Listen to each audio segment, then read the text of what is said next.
streaming into your mind like a ray of cosmic revelation, smashing through the mainstream like a comet of prophecy. You're listening to Planet Vrilock, your podcast for everything super, psionics, and magic tech. Yes, welcome to my show, and I am your host, Herr Doktor von Vrilock, your favorite masked psionic outlaw. Tonight's program is called Psionic Lensmen. I'm going to talk about overseeing affairs on planet Earth, our present and our future, and just sort of talk to you tonight. So, without further ado, let us begin. I have some topics tonight on the table before me, and ordinarily, I would try to organize this into an orderly flow chart, but I think not tonight. I'm just going to dive straight in. I'll give you a high view of what I'm talking about. Technology, energy, human philosophy, generations of human beings, our psychology, technology, magic, and then religion as some points of contrast. Essentially, the message tonight is that you who are listening, the fate of the world is quite literally in your mind. The future is in your hands. Prosperity is in your footsteps. And just take a moment to reflect on those words. There are a number of topics to cover over, and one of the things holding me back right now from jumping straight into topics is wondering who I'm actually speaking to. See, I have to think about this each time I do a podcast. It's running through my mind. Kind of have an inkling as to what I think people would like to hear. I have my rebellious, fiery spirit of wanting to say what I want to say. And then, of course, there's a world of people out there whom I need to understand. I think that different generations handle problems differently. I, being from the Generation X, have lived a life wherein I sort of came into the world at a time where things were economically going to be very difficult, very challenging. Now, if only the majority of Gen Xers had the proper coaching and counseling set in place to guide Generation X, then perhaps more options would have been available for how to deal with problems. Now, see, I don't think that any problem is completely unsolvable. I think that there are always solutions, or there are at least compromises, which is a key word tonight. Compromise. I'll talk about that in a little bit. But different generations handle things differently. And we can't label all people the same just because of a generation, much the same way that we cannot label people the same because of how they look, their appearance, their ethnicity, their culture, and so on. Suffice it is to say that we are not all equal. We don't start the game of life equally. That's just not true. We make the attempt to treat other people equally because we believe that's the right thing to do. And essentially it is. I think that that is human And by that, I don't mean the sum of our physical parts. You know, we have a brain, a heart, physical body. I mean to venture beyond those physical parts, embrace consciousness and spirit. I think that it is spiritual to treat others equally in the way that we'd like to be treated. It's just good common sense. Some people might argue that point. I'm not going to argue that point. I'm just going to tell you what I think, and you can think what you want to think. But understanding the way generations handle things, and we're talking about tendencies here, might help us to understand the way, the reason why the world works the way it does today. I might take some snippets of different problems here, or challenges facing us, and allow for my listeners to decide. Having come from the Gen X background, I knew many other Gen X people, other people, young folks, at the time when I was young, I'm not young anymore, who had relatives, who had parents coming from the boomer generation, who had a tendency to be narcissist. Maybe not entirely narcissist, but there's a tendency to view themselves as the center of things. And everything must serve them, so they might give gifts, but then take them away. Generations which give credit, but the program that's there always has to best you. Punishes you in some cases. You're not allowed to be better or achieve merit. Now, this isn't the case for everyone in that generation, but there's a tendency. And I would know because I speak to many people who come to me with problems that are basically along these lines. So how to deal with the world when it comes to world global problems, that's a real challenge because we have to understand how we think and feel and what actions we choose to take or not take based on what it is that makes us think and do things. You see, the key importance to the future will be well, let's start with environment. Okay, we can take one example. Radiation. We have Fukushima. It's been 8 years now since the disaster with the meltdown. News comes to me that after a 10-year period, if case is not settled, the case will be expired.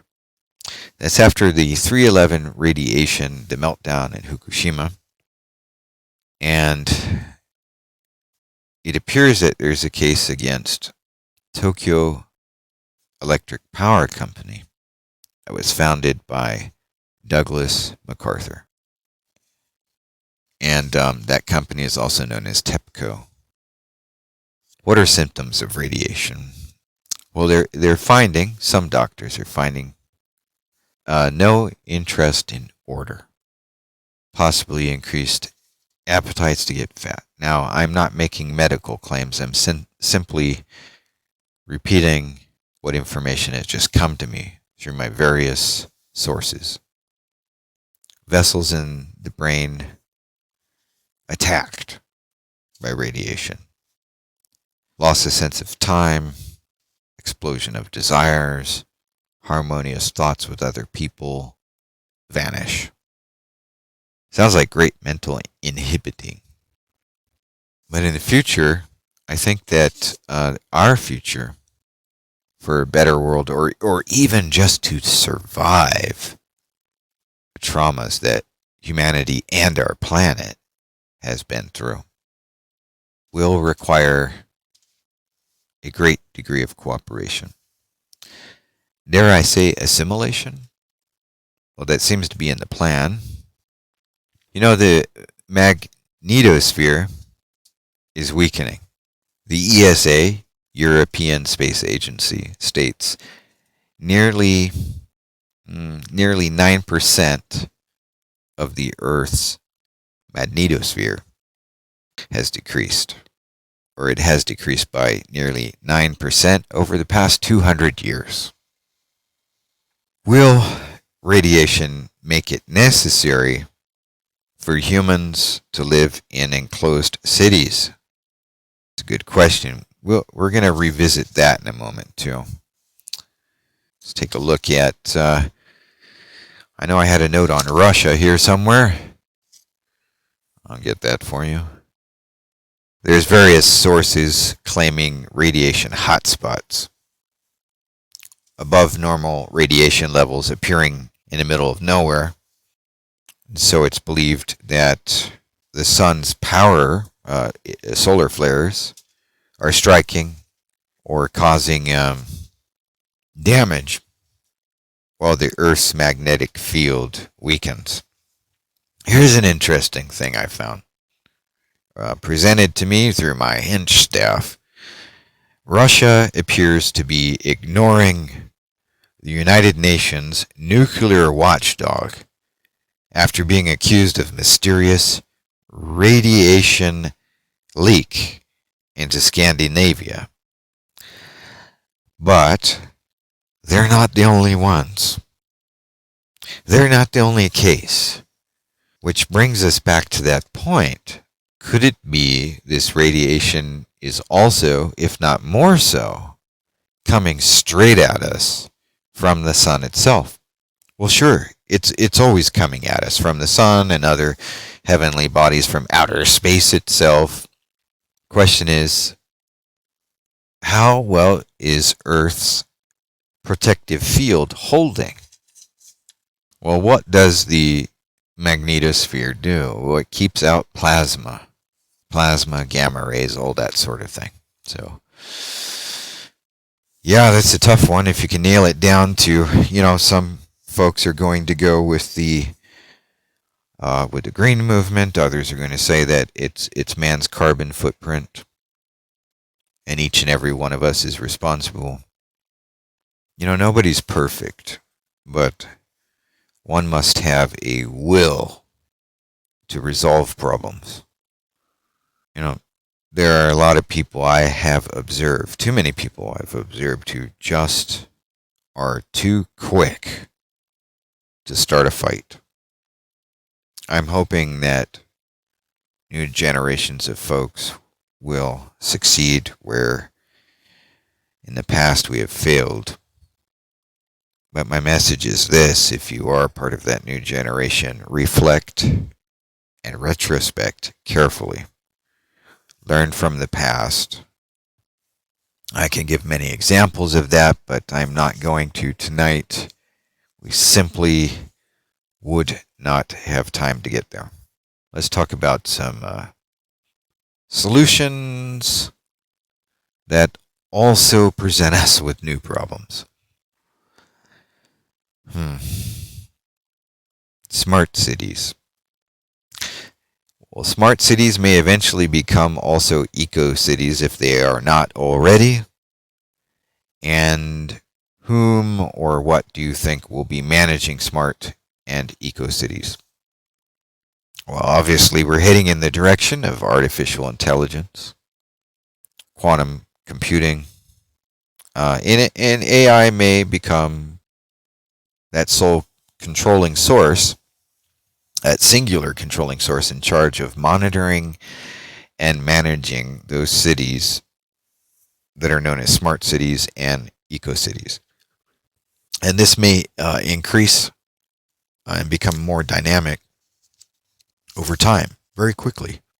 Human adaptation is likely a requirement. Now, that's just my thought. Human adaptation is likely a requirement. Is that also known as assimilation? I'll let you think about that. Past generations have presented us with a challenge to this direction of techno-eco efficiency. A lot of people tend to think their way is right as rain. Cooperation's going to be a big requirement in the future. But if artificial intelligence is something that a lot of people are looking to as the ultimate solution to all things, let's ask some questions about that. I believe artificial intelligence does solve a lot of problems, can solve a lot of problems, but I believe that it can't solve all human problems, not as a whole. The reason I think this is that it can only work with data. It can imitate patterns of behavior, but it isn't human. It's missing a certain degree of what we might call soul, spirit. Let me read to you a letter from someone that's just come into me just now, today. I picked this up from my P.O. box as an example of human spirit. I'm holding in my hand a card with a beautiful Thomas Kincaid illustration on it. And this card is from my longtime friend Richard Whipple, coming to me from Quebec, Canada. And Richard was at one time an expat living in Poland. He got stuck there during the coronavirus outbreak and quarantines, and he did make it home with a lot of help. Let me read it to you. November 30th, 2020, Thanksgiving weekend. Hello, Tom, and greetings to your missus. The mission to return home with my daughter has been accomplished. We live on the Vermont border. I am not going to read the address to you. Quebec, Canada. Job, in illegible right there. Thank you for your prayers, material support, and magic working on my behalf. I am now successfully being supported financially by Canadian taxpayers and receiving needed medical assistance, as is my daughter. This and the 28 boxes of research books I own allows me the freedom to continue to care for my daughter's education and to write my novel on my 5-year timetable. According to a grade 2 teacher from the local school, Wyoska is beyond her grade level in the measurable subjects I have taught her for the last years in Poland. It is all positive and good news from my end, just as I hope it is on your end. I would like to believe that all the people who have connected with me to make a new life possible for Wyoska and me will also experience a butterfly effect that brings as much and more positivity into their life as has come into ours. I want to hear back from you, Tom. How are things with you? What has happened since we last communicated over the summer? We are nested in the mountains. We are getting our lives together and on track, and I'm thinking of you, wishing you and yours a merriest of Christmases and the brightest of New Years. Keep the magic high. Richard A. Whipple. Thank you, Richard. You see, when you read something like this, and you see the human connection, the attempt to reach out to another human being, we can see where constructs such as artificial intelligence will fall behind. Now, artificial intelligence has its usefulness and its purpose, but we shouldn't make a mistake as to what artificial intelligence actually is. It can only work with data, and data can be misinterpreted. Where does psionics fit into all of this? Where does psionics fit into all of this? How can psionics help make the future better? Well, we can understand what's needed. We can weigh facts and truth on both sides of the equation, while also exercising human consideration to the center of the equation, where things like circumstance and conditions play a key role in our lives. It's just called human understanding. I don't think that artificial intelligence can take that position, or at least not take it away from human beings in a way that would be prosperous for humanity, if indeed that is still the core central value in society, whether it is humanity or not. Well, we can try to understand what's needed, and we can help the direction of this new world order manifest the best reasonable outcome. Plus, we can help ourselves achieve our own ends within some degree of compromise to the direction that we're all headed. Now, there is a great deal of more thought that I'd like to put into this podcast tonight, but we are short on time, as myself and my team is hard at work on some very earnest global projects. So I really need your support to help me work psionics to make the world a better place. So if you can, and if you have the interest and drive to learn about psionics and how you can use psionics to make this future better for yourself and for the whole of society and our planet, I recommend that you read my new splicing book, Psionic Splicing. I have a combo, Psionic Splicing and Psionic Necromancer, so that you can have the powers of artificial concepts, technology, and powers beyond the grave via magic, techno-magic albeit, and use this knowledge to attain your own wisdom and your own results in manifestation. So with this, I leave you to think tonight on what you might be able to do when you step up and become a Psionic Lensman, overseeing the world, watching and interacting on a whole new level of mind projection and psychic empowerment through a variety of new emerging technologies that will, without a doubt, impact your life and the lives of those around you. Thank you for joining me on Planet Vrilock tonight, and until next time, as always, keep the magic high. This is Tom Vrilock, signing out.